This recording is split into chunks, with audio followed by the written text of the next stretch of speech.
High, how are you all? আজকে আবার চলে এসেছি একটি গেট রেডি ভিডিও নিয়ে। আজকে যাব একটু মন্দির, তো ভাবলাম একটা সুন্দর গেট রেডি ভিডিও করা যাক আর একটা সোবার লুক ক্রিয়েট করা যাক। তো আমি পরবো এই পিঙ্ক কালারের স্কার্টটা, তার সঙ্গে পরেছি আমি ট্যাঙ্ক টপ।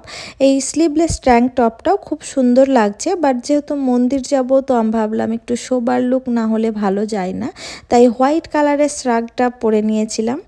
শ্রাগটা পরার পর একটু শোবার লুকটা আর কি এসছে। যাই হোক, আর আমি এই ইয়াররিংটা পরেছি, এটাও আমি নিয়েছিলাম সিন থেকে, মোটামুটি $2 মতো দাম নিয়েছিল। আর হোয়াইট কালারের যে চেনটা আমি পরলাম সেটা আমি কিনেছিলাম মিস এ থেকে। এখানে মিস এ বলে যে সবগুলো থাকে, $1 আর কি পেয়েছিলাম। আর একটু পারফিউম দিয়ে নিলাম আমি। আর এই সমস্ত ছোটোখাটো জুয়েলারিগুলো অনেক দাম দিয়ে কিনতে সত্যিই গায়ে লাগে, তাই আমি $1-1.5 মধ্যেই কেনার চেষ্টা করি। তো আমার লুক অলরেডি কমপ্লিট হয়ে গিয়েছে। তো এটাই হলো আমার ফাইনাল লুক। কেমন হয়েছে বলবে। Thank you, bye, have a good day, stay tune.